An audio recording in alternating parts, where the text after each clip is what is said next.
otras enfermeras y médicos que habían atendido a la paciente también esperaban el resultado. La prueba salió positiva, me dijo ella por teléfono, con su voz entrecortada. No te lo puedo creer, le dije, y un escalofrío de miedo recorrió todo mi cuerpo. Algo indefinible se encendió en mi pecho y empezó a arder. Respiré profundo y me calmé un poco. Traté de tranquilizarla con mis palabras. Le dije que iba a salir bien librada porque ella era joven y aún y además disfrutaba de una salud de hierro. El médico me incapacitó y me dijo que me aislara por 2 semanas. Ya voy para la casa.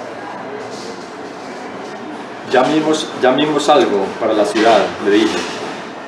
Nos veremos en casa más tarde.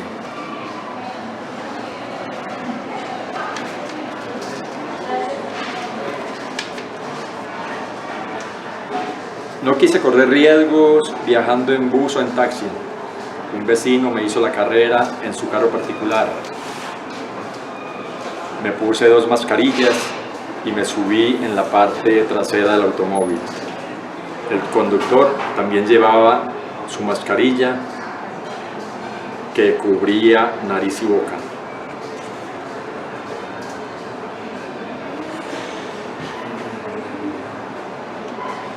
Decenas de imágenes desfilaron por mi cabeza. Con el ataque del Z-91, los escenarios eran inciertos. Los desenlaces eran impredecibles. No descarté que Elvira pudiera morir a causa de la peste. Era el peor escenario posible, pero yo tenía que estar preparado para todo. Nada me ganaba clavando la cabeza y haciendo caso omiso a la realidad. La dura realidad era que ella podía morir, como le sucedió a cientos de médicos y enfermeras en mi país, como habían muerto miles y miles de personas en todas las regiones de Colombia, y no todos los fallecidos eran viejos enfermos.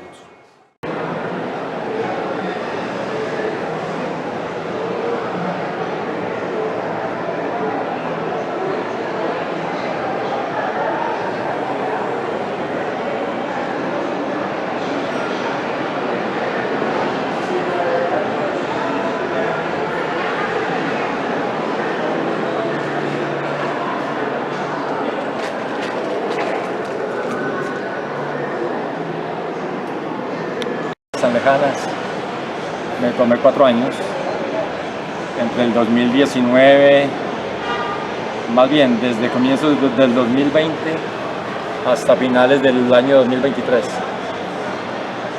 ¿Por qué te dio por escribir la novela?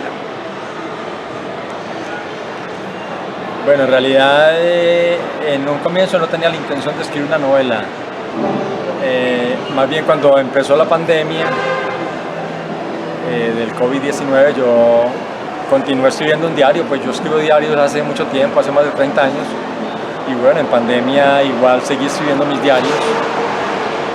Entonces buena parte de lo que pasó en pandemia pues quedó registrado en mis diarios, pero hubo un momento en que dije, hombre, aquí puede haber tema para una novela. Entonces ya había pasado por ahí 1 año y medio de la pandemia, revisé mis diarios y esos diarios me sirvieron un poco como insumo para la novela.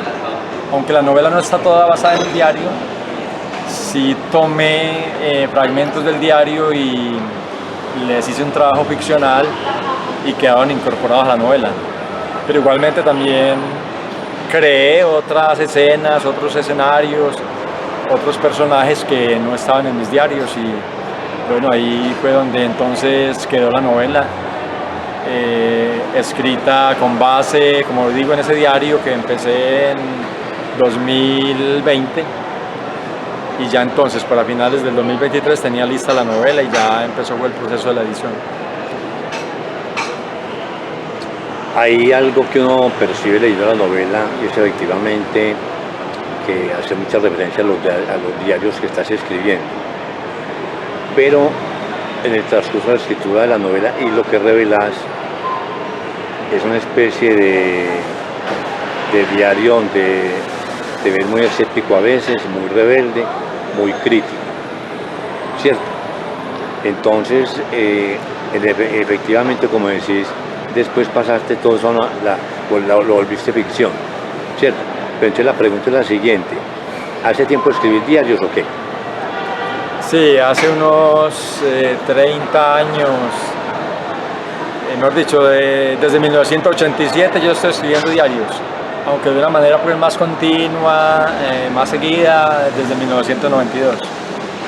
Entonces sí, llevo entre 30 y 35 años dedicado a escribir diarios, que están inéditos todos, salvo pues lo que de este diario quedó en la novela, pero como ya dije, pues está trabajado ficcionalmente. ¿Por qué invocas tanto a Fiquito? Bueno, ahí toca decir que en la novela hay dos Federicos. O sea, un Federico así como suena, que es un personaje pues ficcional, inventado por mí, y un Federiquito Fiquito, que es un hermano muerto de este personaje protagonista. Entonces la novela es una especie de carta larga que Federico, el personaje principal, escribe pensando en leérsela cuando llegue la alta noche a su hermano muerto Federiquito, que a veces se le aparece en los sueños. Entonces pudiera pensarse que es que el personaje principal va a leerle esa larga carta que es la novela a Federiquito, a Fiquito, en la alta noche cuando vuelve y se le aparezca en los sueños. También lo veía yo como una especie de diálogo de un solo lado, una invocación, o sea, esta técnica de algunas novelas. No sé por qué me estoy acordando de esta novela de Sabater, donde siempre invoca al hijo y le está contando como una especie de forma de compartir. ¿De pronto hablas de Ética para Amador? Sí, pero es una técnica narrativa que puede ser, que es importante de todas maneras, ¿cierto? No, pues yo nunca pensé en ese libro de Sabater, Ética para Amador, pues nunca pensé en eso mientras escribía la novela. No, y pensándolo bien, pues ese texto de Sabater, más que novela, es una especie de ensayos sobre ética, pero sí, donde él se inventa el artificio como de que le está contando qué es la ética a su hijo Amador, sí. No, yo te lo digo solamente por esto, porque es una manera interesante de uno darle un poquito de respirar en la novela y decirle: ve, yo estoy viviendo esto, te estoy contando esto, ¿sí me entendés? Es solamente eso. No, sí, en ese sentido sí puede parecerse a la técnica usada por Sabater en Ética para Amador, aunque yo pues no pensé en eso cuando escribía la novela. No, yo te digo eso es porque está bien el hecho de que hagas eso, como si vos no solamente escribas el diario para vos, sino para Fiquito, para que lo invocara, le contara: ve, está pasando esto, solamente así de sencillo. Bueno. Sí, es un artificio que se crea allí y en donde Fiquito, Fico, más bien Fiquito, Federiquito, sí, pues pudiera ser cualquier lector que lea la novela.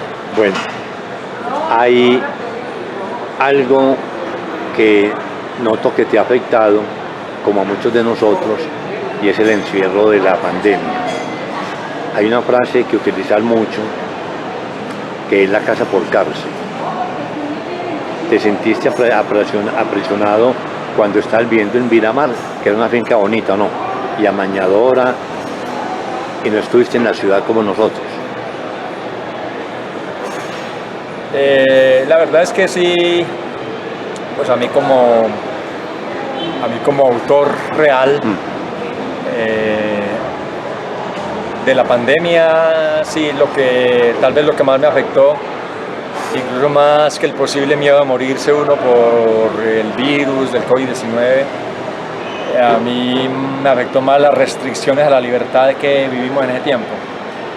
Y sí, para mí fue un poco duro tener que quedarme meses encerrado, en donde solo podía salir uno de pronto un día a la semana, 1 o 2 horas a comprar mercado o hacer una vuelta bancaria.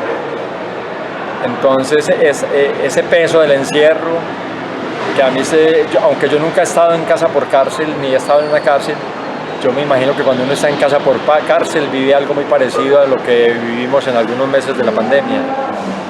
Y para mí realmente esa restricción de la libertad fue dura y en buena parte fue motivación para yo crear ese personaje ficcional Federico, o más bien rescatarlo, porque ya es el Federico que había aparecido en mi primera novela, Ante el abismo de las horas.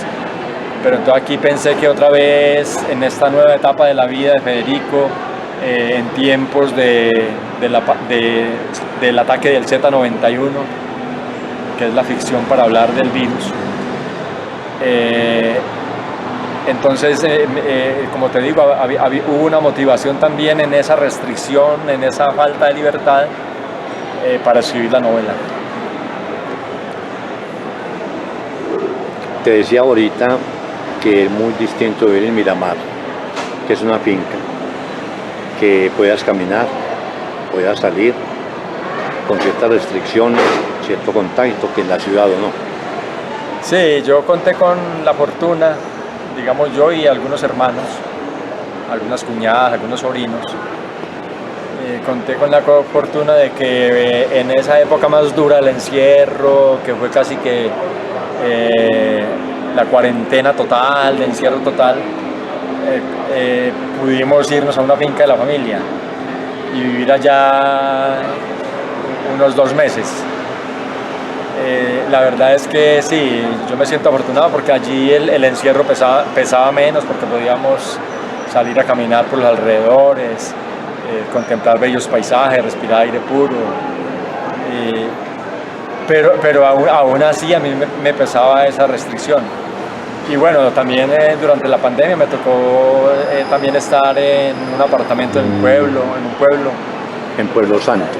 En este caso el pueblo real era Nuevo Peñol. En la novela se llama simplemente El Pueblo. Y en ese pueblo había una guardilla donde yo estaba también encerrado. Entonces también en ese pueblo ya el encierro lo sentía más pesado. Y también durante la pandemia pues pasé algunas temporadas en la ciudad y todavía en la ciudad todavía más pesado el encierro. Entonces sí, todas esas restricciones fueron alimento para ambientar situaciones de la novela. Pero mira que hay algo muy importante, y es que el encierro te lleva a reflexionar, te lleva a buscar música clásica que te interesa, algunos escritores que también estudiaste o buscaste, o sea que el encierro físico también crea la libertad de pensar, de compartir y de aprender y volver a dialogar con esos libros y también con la música que mencionas bastante. Sí, hay un viejo refrán, quizá pues leído en algún libro de autoayuda cuando yo tenía 15 o 16 años. Hay un refrán, un dicho que leí en ese entonces y que todavía lo recuerdo, y decía: si tienes un limón, haz una limonada, ¿cierto? Entonces, solo tienes un limón, haz limonada con él y disfrútala. Entonces, bueno, en el encierro lo único que podíamos hacer era hacer esas cosas que se hacen cuando uno está encerrado: leer, escribir, escuchar buena música. Entonces sí, yo volví ese menos del encierro, lo volví un más, leyendo buenos libros, escuchando buena música, escribiendo, como decía, mis diarios. Y bueno, a lo mejor si yo no hubiera vivido ese encierro de la pandemia, pues esta novela, Las azules tan lejanas, no existiría. Entonces, toca agradecerle al encierro que gracias a él surgió esta novela, por ejemplo. ¿Por qué la pusiste Las azules tan lejanas si precisamente vivías en el campo? Es que curiosamente, aunque estábamos un tiempo del encierro en el campo, había montañas azules que se veían muy lejanas y como estaba también restringida la posibilidad de desplazarse uno, trayectos muy largos porque podrían detenerlo por estar alejado de su casa. Entonces, ese encierro hizo que muchas cosas estuvieran lejanas, incluidas esas montañas que estaban muy lejos, a las que uno hubiera querido ir caminando, pero o desplazarse en un carro hasta cierta parte y después caminar y subirlas. Pero no eran solo las montañas, allí la montaña lejana o el azul lejano es una metáfora de lo lejano que nos puso toda la pandemia. Lejano el cine en los teatros, lejanas las tabernas para hablar con amigos, lejanas las ciudades a las que hubiéramos querido ir a pasear, lejano el mar, que para mí es tan importante ir de vez en cuando a visitarlo y mojarme en sus aguas, etcétera, etcétera. Muchas cosas se quedaron lejos durante ese encierro, entonces el título un poco habla de esa lejanía a la que estuvimos, esa lejanía de cosas amadas y de seres amados a la que estuvimos sometidos durante ese encierro por la pandemia del COVID-19. Yo a veces veo mucha asedia del encierro tuyo, mucho esforzarse por no caer en la monotonía, pero dentro de esa monotonía que revelas veo la parte creativa tuya, que es una salida, porque donde no hubieras estado encerrado no hubieras escrito la novela ni los diarios que dan origen a esto, ¿cierto? Es más, yo creo que es la única novela que se ha escrito sobre el COVID en Colombia, ¿no? Que yo conozca, es la única novela escrita sobre el COVID en Colombia hasta el momento, sí. Porque he visto de pronto libros de ensayo sobre esta novela, sobre el COVID, de pronto crónicas, algunas, pero novela de ficción donde el tema central sea la pandemia del COVID, en Colombia hasta ahora no he visto ninguna. Ni tampoco he leído ninguna del exterior hasta ahora que se ocupe del tema. En lo personal, ¿creíste en la vacuna contra el COVID o fuiste escéptico con respecto a eso? No, yo personalmente sí creí en la vacuna y añoraba que llegara, porque la verdad es que yo sí le creo a la ciencia. Pues yo creo que al ser humano, en todo este proceso de evolución del ser humano, desde que éramos primates hasta ahora, yo creo que de las dos cosas grandes que le ha pasado al ser humano es la ciencia y el arte. O los dos grandes inventos del ser humano son la ciencia y el arte hasta el momento, más que cualquier otro invento. Entonces la ciencia, por supuesto, pues para mí es algo muy importante, yo creo en ella, así como creo en el arte y en el poder pues reconfortante y vivificante del arte. Entonces también la ciencia es de esas cosas, digamos, que nos ha ayudado a vivir más años, a sufrir menos con muchas enfermedades. Entonces la ciencia, y en especial la ciencia médica, pues yo tengo, digamos, buena confianza en ella. Entonces por ende yo también creí en la vacuna del COVID y me apliqué 3 dosis y agradecí que llegara la vacuna y pudiéramos salir a caminar más tranquilos por las calles o visitar los cafés y encontrarme con amigos, visitar los bares y tomar una cerveza ya vacunado. Entonces sí fui de los que creí, digámoslo así, en la vacuna. El personaje renuncia a una carrera. Así es. ¿Y por qué? Contame. Bueno, el personaje Federico que como dije ahorita es un personaje que ya yo lo había creado en mi primera novela, Ante el abismo de las horas, que la publiqué en el 2008. Allá pues en esa primera novela se habla más de su vida anterior y él sí, digamos que es un médico fracasado.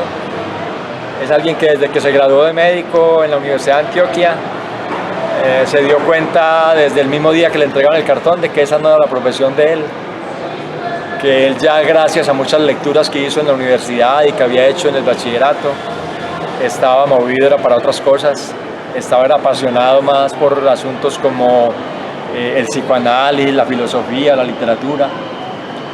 Entonces es un personaje que ejerció la profesión de médico por ahí unos 10 años, fundamentalmente muchos de esos años en un cargo administrativo como director médico en un hospital en un pueblo ficcional que se llama Pueblo Santo. Al comienzo pues también hizo medicina atendiendo pacientes y cuando tenía el cargo pues administrativo como coordinador médico también atendía de vez en cuando pacientes.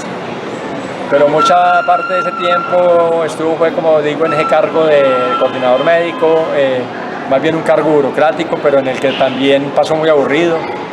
Incluso él ese tiempo en que fue médico, más de 10 años en un hospital, en Pueblo Santo, él se sentía también como en una cárcel.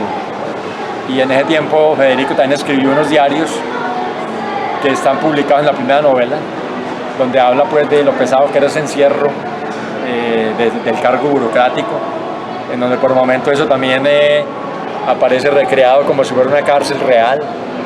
Pero entonces hay ese juego entre cárcel real y cárcel imaginada, con la que el lector se queda hasta el final de la novela. Entonces, bueno, este personaje médico fracasado vuelve y aparece entonces acá en Las azules tan lejanas, pero ya narra de que él, después de que renunció a su cargo como médico, a su cargo como coordinador médico, él lo que hizo fue dar tumbos por la vida un tiempo, haciendo oficios distintos, varios, para ganarse la vida, hasta que finalmente con el apoyo de un hermano monta una taberna. Y cuando llega, digamos, la pandemia, Federico es un tabernero que tiene que cerrar la taberna justamente porque así lo obliga el gobierno. Todas las tabernas y bares en Colombia y en el mundo hubo que cerrarlos para no contagiarnos del COVID, para evitar que el contagio fuera más acelerado. Entonces sí, es un tabernero que tiene la taberna cerrada mientras está encerrado por este asunto del virus y de la peste.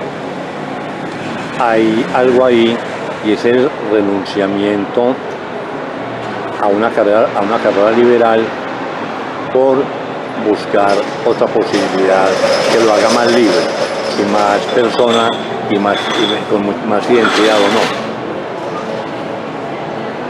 Sí, digamos que como Federico, el personaje, incluso desde la primera novela, se sabe que le gusta escribir diarios y lo único que ha escrito es, hasta el momento de Las azules tan lejanas, lo único que ha escrito es diarios también, y que son justamente unos diarios que no se ha atrevido pues a publicar todavía, en los que a veces también incluye pequeños poemas. Entonces sí, digamos que la motivación de Federico también al abandonar la medicina es hacer un oficio que le permita más libertad, que él pueda administrar más su tiempo. Entonces, de hecho, el Federico tabernero es un Federico que hay días que se da el lujo de no abrir la taberna para quedarse leyendo, porque también es un gran lector de literatura y de filosofía y de psicoanálisis. Entonces hay días que no abre la taberna para ponerse a leer o para dedicar más tiempo a escribir sus diarios. Entonces, dejar atrás esa profesión liberal de la medicina era para ese personaje buscar un poco más de libertad y una vida también un poco más diletante y más del goce estético, del goce con las artes. Marisol, y del goce de la bohemia, perdón. Sí. Marisol, ¿por qué termina viviendo por allá lejos? Marisol, la hija de Federico. Sí. Bueno, eso probablemente va a ser tema de otra novela, de una que ya está escrita y que es como dentro de la vida de Federico, digamos que hay una parte que va entre el final de Ante el abismo de las horas y el comienzo de Las azules tan lejanas, que es una parte de esa vida que está narrada en otra novela que está inédita y que la voy a publicar este año, que todavía no le he definido el título. Pero hay varios títulos opcionales, pero mejor no voy a hablar de ninguno todavía. Pero en esa novela ya se habla un poco más, por una parte, de cómo conoció a Elvira, una de las protagonistas de Las azules tan lejanas, y también se habla de ese amor con Damaris, que fue una mujer con la que en algún momento Federico hasta pensó en casarse. Finalmente no se casó con ella, pero sí tuvo un hijo con ella.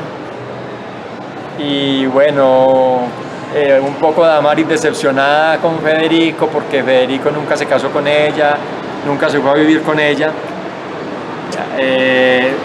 Se fue a vivir a New Jersey, se fue a una vida de inmigrante y se llevó a la hija, alejó a la hija de Federico. Pero sin embargo, pues Damaris nunca le prohibió a su hija que se comunicara con su papá, y de hecho Federico a veces ha ido a New Jersey, a Nueva York, a encontrarse con su hija. Y como se dice aquí en Las azules tan lejanas, pues Marisol la hija a veces viene a Colombia y también pasa las vacaciones con Federico. O conversan por WhatsApp.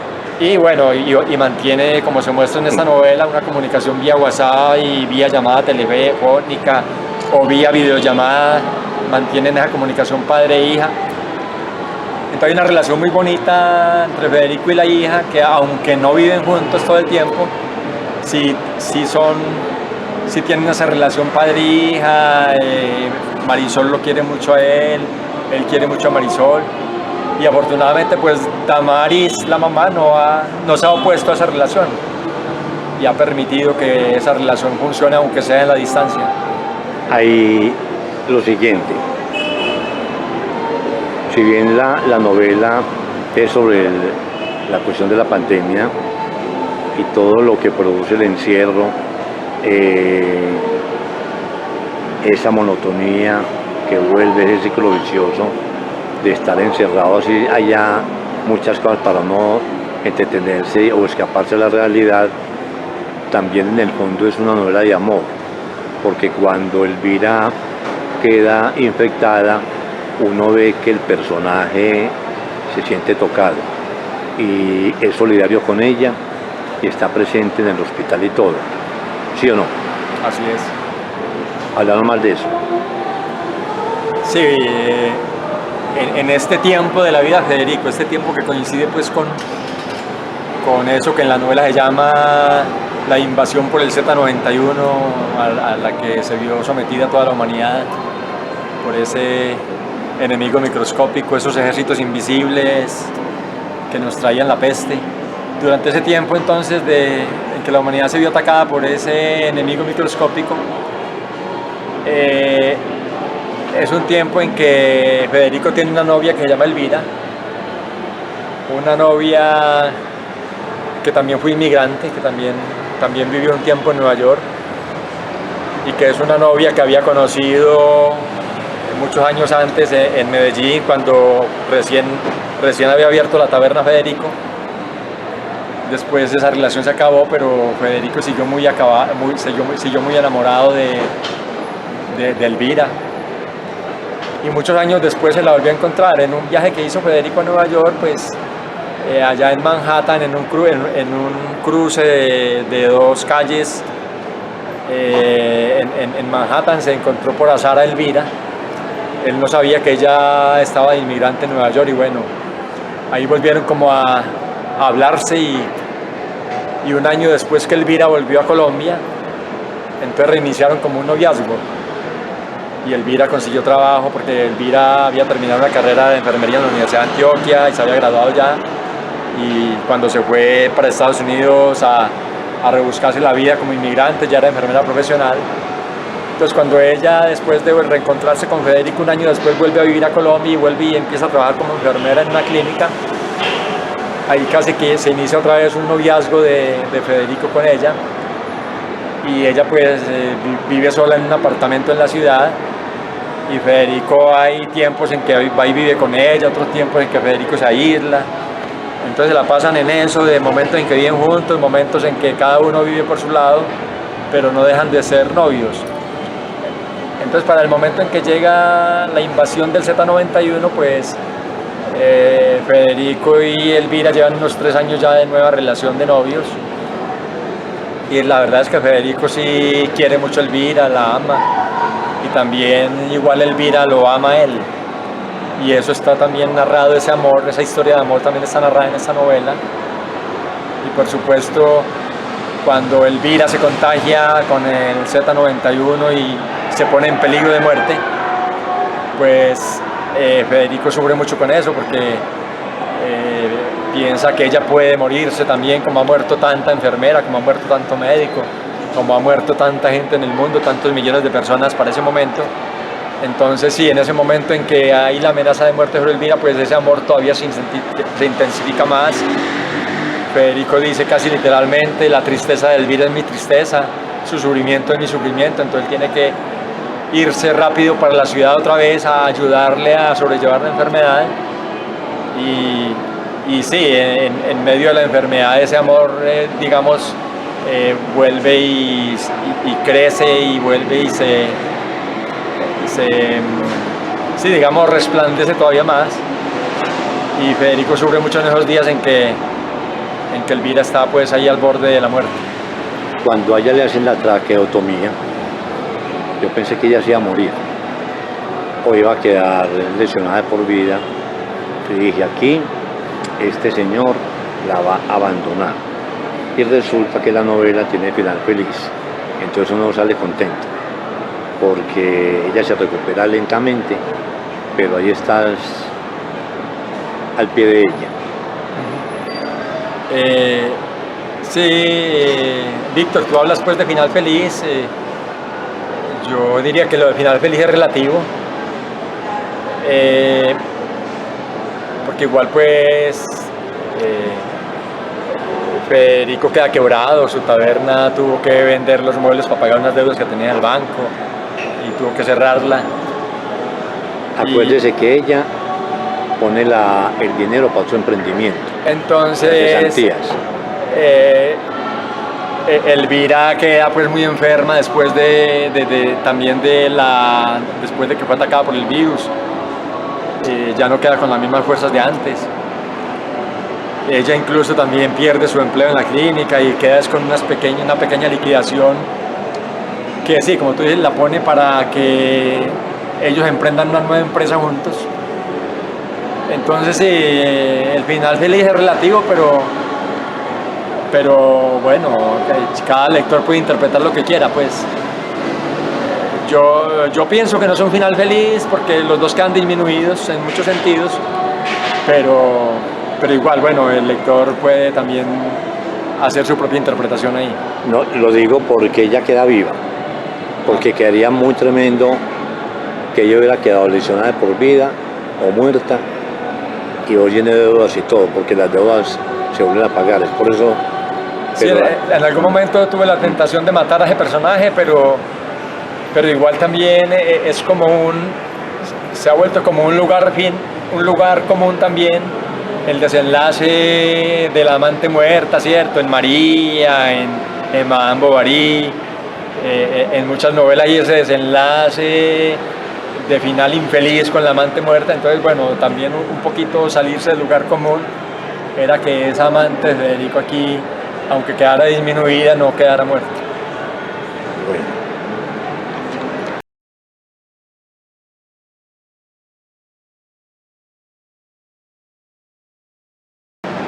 Orlando, la formación tuya es psicólogo, ¿cierto? Sí, yo soy psicólogo graduado de la universidad. ¿Qué relación ves entre la psicología y la literatura? ¿Se complementan? ¿Espíritu crítico de una a otra o cómo? Contame. Bueno, primero he de decir que la psicología en la que yo me formé es una psicología muy psicoanalítica, es decir, muy atravesada por el psicoanálisis, valga decir por la obra de Sigmund Freud y Jacques Lacan. Entonces en la universidad, aunque me gradué de psicólogo, buena parte de mi formación fue psicoanalítica. Entonces, entre psicoanálisis y literatura hay una muy buena relación, por decir alguna muy buena amistad. De hecho, Freud fue un gran lector de literatura, un gran lector de los clásicos, de los trágicos griegos, de los grandes poetas, un gran lector, por ejemplo, de Shakespeare, de Schiller, entre muchos otros grandes poetas, de Goethe, que era poeta pues y también prosista. Entonces, no, para mí la cercanía con el psicoanálisis yo creo que ha sido favorable. El psicoanálisis me ha permitido ver muchas cosas que no las hubiera visto si no hubiera tenido el acercamiento a esta disciplina. Y yo creo que mi escritura, mi literatura, en buena parte también se ha visto entonces favorecida por mi cercanía con el psicoanálisis. Pero ¿cuál te tira más? ¿La literatura o el psicoanálisis? ¿En cuál te sentís más bien? No, el eje de mi vida es la literatura. Entonces, aunque en algún momento, muy recién empecé la carrera de psicología, sentí que convivían en mí las dos cosas, pues el psicólogo en formación y el escritor. Y en algún momento hasta hubo duda de cuál era mi verdadera profesión. Ya llegó un momento, incluso antes de terminar la carrera de psicología, en que yo sentí que el eje de mi vida era la literatura, y entonces el psicoanálisis, la psicología, la filosofía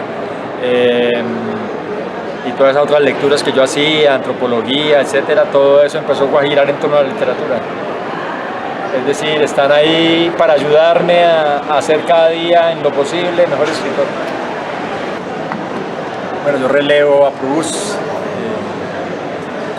Proust fue una de las lecturas que me acompañó desde muy joven, desde que estaba en los primeros semestres en la universidad, que ya también asistía al taller de escritores de la Universidad de Antioquia con Mario Escobar Velázquez, y también empecé a ir por un tiempo, estuve yendo al taller de escritores de La Piloto con Manuel Mejía Vallejo. En esa época en que ya empezaba a sentir que la literatura era la pasión número uno en mi vida, empecé a leer a Proust y leí los 7 tomos de En busca del tiempo perdido en esa época, estando yo todavía muy joven. Y ese es uno de los autores que a menudo pues voy, aunque no he leído su obra completa, con frecuencia cojo sus obras, releo páginas muy bellas. Releo a Shakespeare, releo a los trágicos griegos, releo mucho a los poetas, esos poetas que también me acompañaron desde muy joven, un Fernando Pessoa, un César Vallejo, un Antonio Machado, un Rimbaud, un Whitman.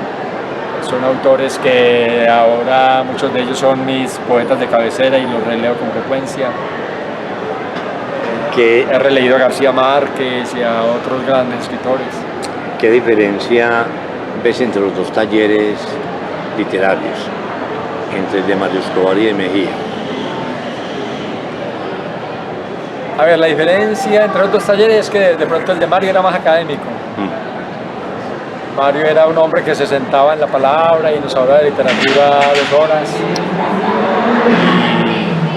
Prácticamente daba una clase de literatura y una clase de escritura. Con Manuel Mejía Vallejo era más una conversación abierta, libre, donde notaba pues que él no preparaba nada. Él llegaba ya al auditorio de la Biblioteca Pública Piloto, se sentaba con un vaso de ron, que generalmente lo hacía durar la hora y media que duraba el taller, y se sentaba a conversar con nosotros. Con mucha frecuencia empezaba diciendo, bueno, ¿qué preguntas tienen? Y entonces a partir de las preguntas nuestras, que él hacía énfasis pues en que hiciéramos preguntas inteligentes. A veces nos atemorizaba un poco ahí y se preguntaba, bueno, ¿qué será lo que él entiende por pregunta inteligente? Cuando pues sabemos ahora desde la epistemología y desde el psicoanálisis que toda pregunta tiene su razón de ser y no hay preguntas malas. toda pregunta tiene una motivación, entonces no podría uno decir que hay preguntas buenas y malas, ¿cierto? O preguntas inteligentes y no inteligentes, no, son preguntas simplemente y cada quien sabrá por qué pregunta y desde dónde y desde qué nivel, bueno. Pero bueno, Manuel Mejía empezaba diciéndonos, hagan preguntas y por favor preguntas inteligentes. Pues nosotros empezamos a hacer preguntas y a partir de nuestras preguntas pues él empezaba a tejer su discurso y un anecdotario de escritores que había conocido, hablándonos de sus experiencias como escritor, de sus libros, de la construcción de sus personajes. Entonces eso era pues una parte del taller. El construir todo lo que nos decía de manera improvisada a partir de nuestras preguntas. Pero también a veces llevaba los trabajos nuestros calificados, que nosotros le pasábamos nuestros primeros cuentos, nuestros primeros poemas para que los leyera. Entonces los llevaba calificados de 0 a 5. Al fin y al cabo él había sido profesor de la Universidad Nacional, creo que de español o de lengua castellana durante varios años y conservaba ese hábito de calificar. Pero el taller de él para nada era una cosa académica. Él mismo decía, yo califico aquí como para orientarme mejor, pero no le paré mucha bola a la nota. Entonces había una parte del taller que se dedicaba a devolvernos los trabajos y a hacernos comentarios y a decirnos pues todo eso que un escritor con experiencia le sugiere a un principiante. Ve, corregí esto que tiene 30 errores de ortografía, empezá por presentármelo pues correctamente escrito, porque por ahí empieza un escritor, pues por manejar correctamente el idioma. O ve, aquí este personaje hay que trabajarlo más. Aquí abusar mucho del qué, tratar de no abusar tanto del qué. De pronto este texto está con mucho exceso de adjetivos, no adjetives tanto. Bueno, todo ese tipo de críticas que eran muy acertadas nos las hacía Manuel Mejía en el taller. Y también había veces, le hacía críticas muy duras a algunos de los talleristas, pues. Alguien presentaba un cuento demasiado malo, un relato demasiado malo y le decía, ve, ¿por qué no te dedicas mejor a sembrar papas, no? Sí. Pues ¿por qué escribir? No, andate mejor a sembrar papas, no jodas, pues. Entonces tenía ese tipo de críticas un poco humorísticas, pero bastante duras, ¿cierto? O de pronto a otro le decía, hombre, esto todavía está muy crudo, esto le falta, trabajarlo más. De todas maneras, mostrárselo a otra persona en quien vos creás. Y de pronto le preguntaba al tallerista, hombre, contame, ¿a vos quién no te deja escribir bien? ¿Quién es obstáculo para que escribas bien? ¿Tu mamá, tu papá, tu tía? ¿Quién? Si hay alguien que te esté obstaculizando para escribir bien, matalo, no jodas. O sea, si tu mamá te está prohibiendo escribir, matala. Cosas de esas también chistosas, pero al mismo tiempo duras. ¿Y con Mario cómo era? Entonces casi que decía pues que uno no podía dejar que nada se le volviera obstáculo, ni ninguna persona en especial obstáculo para volverse escritor. ¿Y con Mario Escobar cómo era? Bueno, a Mario en realidad pocas veces le presentábamos trabajos. Era más... Él nos pasaba fotocopias de textos bien escritos. A veces los leíamos en voz alta en el taller. Nos hablaba del estilo de un escritor.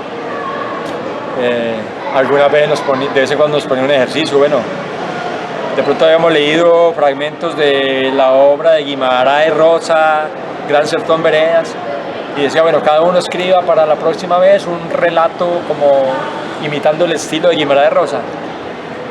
Y hacíamos esos ejercicios. Yo, por ejemplo, hice una vez ese ejercicio de imitar el estilo de Guimarães Rosa. Y bueno, él me evaluó bien ese ejercicio.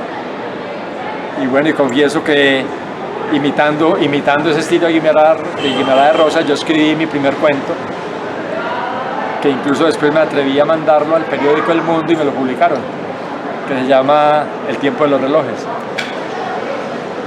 Así eran los talleres con Mario, más o menos. ¿Qué compañeros tuviste allá? ¿En cuál de los talleres? En todos, en los dos. Bueno, en el taller de Mario Escobar me reencontré con un compañero de psicología que es Rafael Aguirre. Recuerdo que el saludo que me dio Rafael cuando me lo encontré en el taller de Mario, yo no sabía que Rafael escribía, aunque ya habíamos compartido uno o dos cursos en la universidad. El saludo que Rafael Aguirre me dio fue: es que vos también tenés tus fantasmas. Seguro pues un poco aludiendo a aquello de Sábato, de su obra El escritor y sus fantasmas. Yo le dije: sí, claro, yo también tengo mis fantasmas, por eso escribo. Y bueno, resulta que entonces allí me supe que Rafael Aguirre también escribía y ahora es un buen escritor de la ciudad. Allí conocí a Benur Carmona, que ahora es un buen escritor de teatro. Creo que también a ese taller asistía en ese entonces José Libardo Porras, aunque la verdad es que yo no recuerdo el rostro de él en el taller, pero años después supe que también había estado en ese taller. También conocí al día Fabio Zuluaga, que nos acompañó en los octámbulos mucho tiempo y tiene una buena novela escrita y buenos cuentos. De ese taller de Mario, básicamente recuerdo a estos que acabo de mencionar. En el de Manuel Mejía Vallejo conocí a Fernando Macías, a Everardo Rendón, un buen poeta y amigo, a René Jaramillo, a César Herrera, a Luz Helena Vélez. Entiendo que por ese tiempo también iba al taller Jorge Franco, pero yo en ese entonces no lo conocía y años después me contaron que él estuvo también en el taller con nosotros. Juan Diego Mejía sé que fue al taller, pero parece que fue antes de yo asistir. Entonces básicamente esos son como los que recuerdo ahora y que ahora son todavía escritores y tienen cierto renombre en la ciudad de esa época. Pero primero se inicia uno como una persona solitaria leyendo, buscando cómo compartir los maestros de literatura y después quieren ser escritor o no. ¿O cómo fue el proceso tuyo? ¿Vos querías ser escritor desde bachillerato en la universidad? No, yo desde el bachillerato ya, incluso por allá cuando estaba en primero bachillerato, lo que ahora llaman sexto, yo a la profesora de español le mostré un relato, una fábula donde ponía a conversar el sol, la lluvia y la tierra. Bueno, ahí con esa fábula que fue bien calificada por mi profesora de español, yo como que me di cuenta que algún talento había para la narración. Ya estando como en tercero bachillerato, lo que ahora llaman como noveno, creo, u octavo, empecé a escribir también unos relatos basados en historias que mi mamá y mi papá nos contaban. Eso finalmente se quedó por ahí en borradores en mis cuadernos.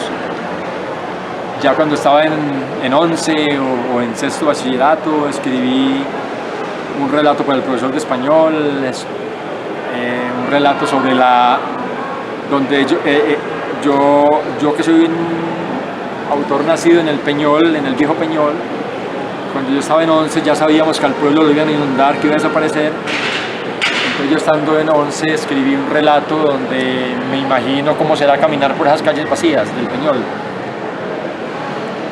Y entonces el relato se basa en eso, alguien que en su pueblo que sabe que lo van a inundar, que va a desaparecer y que ya lo han desocupado, que sus habitantes han ido a vivir lejos.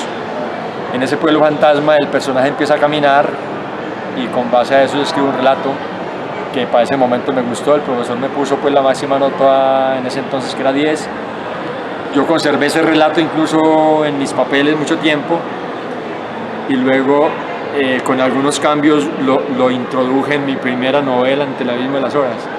O sea que desde el bachillerato ya hice como mis primeros pinitos de escritor. Esto quiere decir que cuando yo llegué a los talleres de Mario Escobar, ya estando en la universidad, y al taller de Mario y al taller de Manuel Mejía Vallejo, pues yo ya sentía que era un escritor principiante. Sabía que había que leer mucho y ya tenía muchas lecturas encima. Entonces sí, lo que uno hace en los talleres es como mejorar a ese escritor que ya llega allí.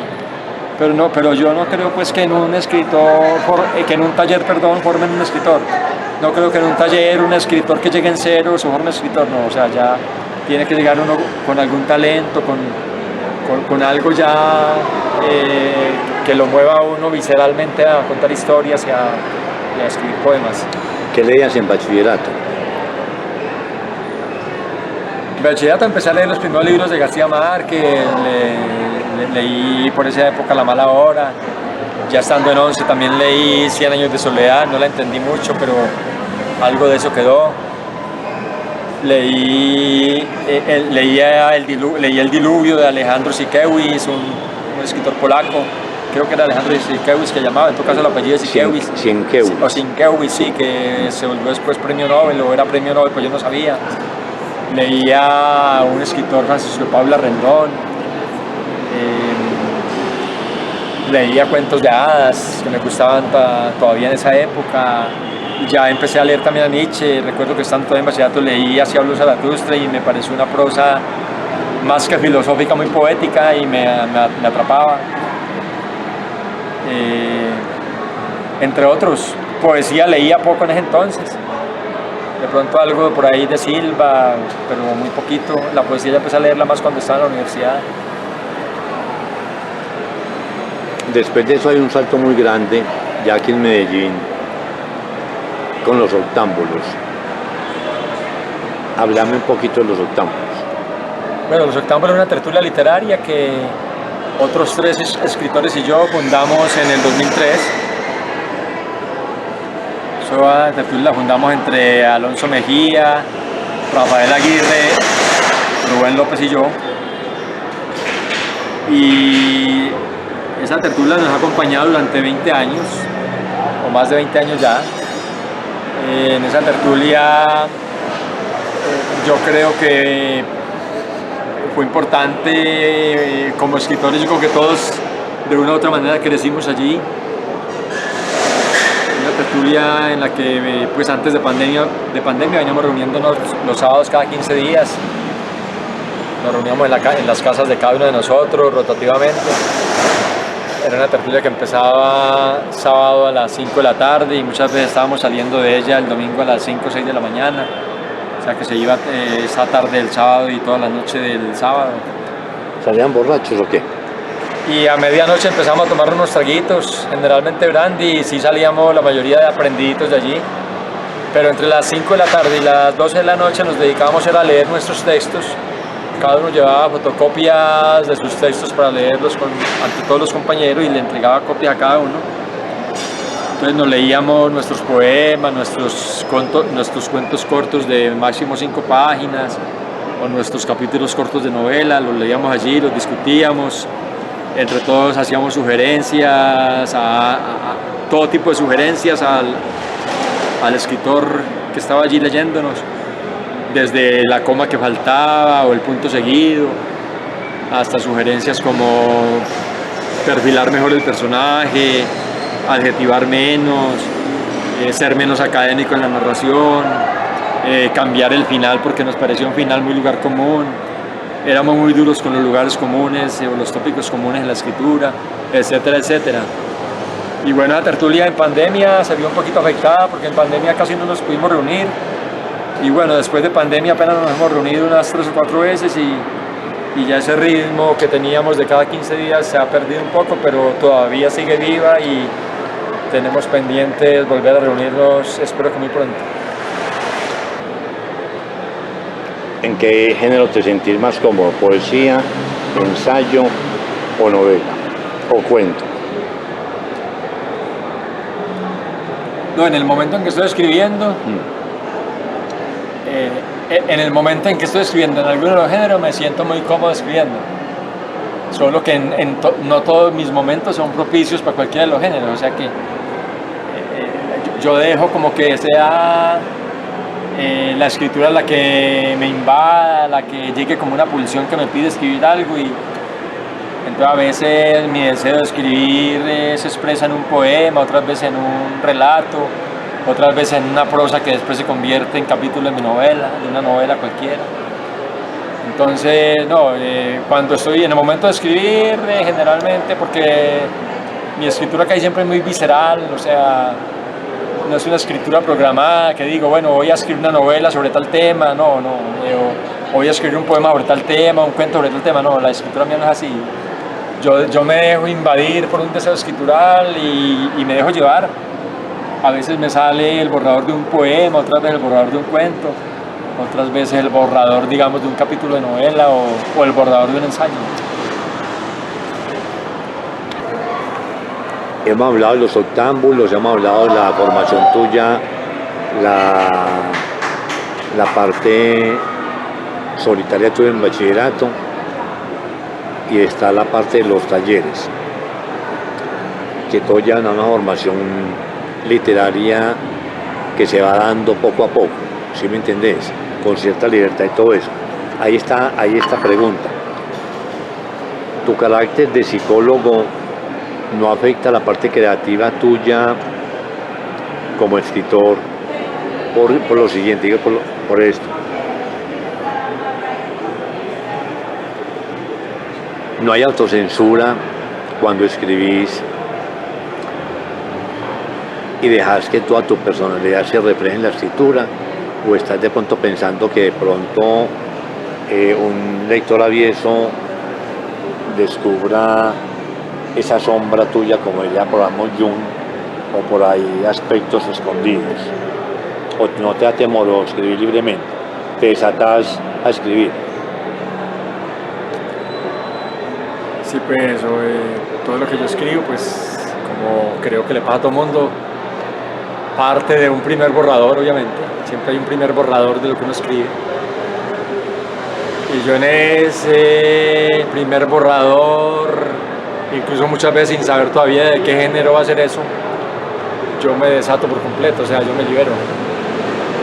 Es una escritura casi automática. Entonces, para nada dejo que la censura me afecte. Y trato de que esa libertad se conserve incluso después en el libro publicado. Entonces, obviamente al pasar ese borrador por todo el trabajo de la ficción, por el trabajo de una escritura cuidada, de que no tenga muchas repeticiones, de que no hayan cacofonías, de que haya una redacción buena, de que el personaje esté bien construido, de que haya poesía. Es decir, en la corrección yo tengo en cuenta todo eso, pero no, o sea, yo no estoy preocupado de si el lector va a pensar ese es Luis Orlando, el que está ahí en ese personaje, y ahí me está mostrando su parte débil. No, pues yo me despreocupo de eso. Mis personajes todos son de ficción. Si a un lector le da por pensar que ese soy yo, pues bueno, problema del lector, pero no estoy preocupado de qué pueda estar pensando. Si el lector dice, ve, ese es Luis Orlando, y de ahí me mostró su neurosis, sus miedos, sus angustias, no. Igual todo ser humano tiene neurosis o algún tipo de patología mental, todo ser humano tiene miedos, todo ser humano tiene tristezas, alegrías. Entonces no, yo desde muy joven aprendí a liberarme, entendí muy fácil, o desde muy joven también, que escribir es desnudarse y que no hay que tenerle miedo al que dirán. Sigue tu camino y deja que la gente hable, decía bellamente Dante Alighieri. Un día tuyo en que empezás a escribir, ¿es por la mañana, por la noche o cómo? Bueno, actualmente mi hábito de lectura es entre el desayuno y el almuerzo actualmente. Es decir, ese es el momento en que yo me siento de manera consciente y disciplinada a trabajar mis obras. Quiero decir, a reescribir, a corregir, a pulir. Pero los primeros borradores, esos de los que hablaba ahorita, ese primer borrador de algo que yo todavía no sé de qué género va a ser, lo puedo escribir en cualquier parte a cualquier hora. Es decir, puedo estar en un café tomándome un café, una cerveza, y allí surgir ese primer borrador. Puedo estar sentado en una finca leyendo y aparecer allí ese primer borrador a cualquier hora del día. Estar sentado en la sala de mi casa o en la biblioteca y sentir el deseo de escribir a cualquier hora y que aparezca. Pero los primeros borradores no obedecen a una disciplina y pueden aparecer en cualquier lugar, circunstancia u hora, y puedo estar solo completamente o incluso con otra gente alrededor, y eso no es obstáculo para que lo escriba. Pero, como decía, el tiempo de la corrección, de pulir el texto, de mejorarlo para volverlo publicable, en eso sí tengo una disciplina que, como decía ahorita, es básicamente entre el desayuno y el almuerzo. Si desayuno a las 9 de la mañana, a esa hora me siento a escribir hasta que almuerce. Si desayuno a las 12 del día, a esa hora me siento a escribir hasta que almuerce a las 3 o 4 de la tarde. En otra época, me fluía más esa escritura de la noche y me disciplinaba más incluso también a corregir de noche. Cuando tenía 25, 20, 30, 35 años. Pero en los últimos años, no sé cuántos, siento que esa disciplina de escritor me funciona más en la mañana, cuando mi cuerpo está descansado, fresco, y que es entre la hora del desayuno y la hora del almuerzo. A nosotros nos tocó escribir a mano, después a máquina de escribir y después en computador. ¿En cuál te sentís más cómodo? Todavía el 95% de mis primeros borradores los escribo a mano. Es más, para no ir muy lejos, esta última novela, Las azules tan lejanas, publicada ahora en el 2024, lo que pudiera considerarse el primer borrador de esa novela, todo lo escribí a mano. Porque, como decía ahorita, nació de un diario, aunque no toda la novela es diario, ni nació en el diario, pero ese primer borrador y todos mis diarios siempre los he escrito a mano, y todas esas páginas que tengo de mis diarios escritos, más de 5.000 folios, están en una escritura a mano, que salvo pues las que he sacado para algunas de mis obras, que es muy poquito de mis diarios, todo eso permanece sin digitar y escrito a mano. Pero sí, todavía escribo mucho a mano los primeros borradores. Ya cuando voy a empezar a pulir un texto y a corregirlo, ahí sí me tomo el trabajo de digitarlo, de imprimirlo, y sobre esas copias impresas seguir corrigiendo. Buen hombre, Orlando, hoy nos dimos una buena charla de literatura, muchas gracias, compartimos la parte creativa, la parte de los libros, que es tan cara y tan valiosa aquí en la ciudad. Mandarle un saludo a tus fans. Primero, pues muchas gracias a Víctor pues, por esta entrevista, a mi amigo Víctor, que también lo admiro pues, como un gran escritor. Y bueno, sí, la invitación es a que lean mi obra, es decir, no le hagan caso a los comentarios, si es que les llegan comentarios, no, tómense el trabajo de leer mis libros, que casi todos los encuentran en la Biblioteca Pública Piloto de Medellín. También pueden conseguir todavía mi última novela en la librería Grámata, acá en Medellín, o en la librería del poeta Gustavo Vergara en el municipio del Peñol. Y bueno, y como les decía, en la Biblioteca Pública Piloto y en la Luis Ángel Arango encuentran buena parte de mis obras. Que estén muy bien todos. 1, 2, 3 y 4. Faltó esta pregunta. ¿Qué es el Peñol para vos? Bueno, el Peñol es el pueblo donde yo nací. Es un pueblo que lleva en mi sangre, sobre todo el viejo Peñol, que es en el que viví mi niñez y parte de mi adolescencia. El nuevo Peñol ya en ese he vivido pues en realidad muy poco, pero el viejo Peñol fue muy significativo para mi vida, y también sus campos, sus fincas, sus montañas, su río, ese río maravilloso, el río Nare, que pasaba en medio del pueblo. Entonces sí, ese río Nare y ese pueblo del Viejo Peñol es una de mis fuentes escriturales, y de hecho en mis novelas casi que inevitablemente aludo también a ese pueblo y a muchas de las vivencias que tuve allí. ¿Y qué es Medellín para ti? Medellín para mí es la ciudad, o sea, es la primera ciudad en la que viví y en la que he vivido durante más de 45 años. O sea, ya en la ciudad de Medellín he vivido más tiempo que lo que viví en el Viejo Peñol.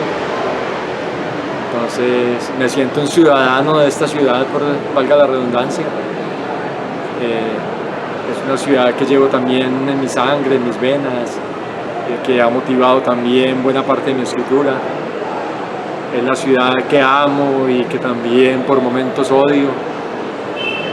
Fuente de belleza y poesía, también por momentos fuente de angustias y de temores, pero cuando yo hablo en mis obras de la ciudad, casi que inevitablemente esa ciudad es Medellín, aunque conozco otras ciudades del mundo, pero para mí la ciudad de mis obras es la ciudad de Medellín.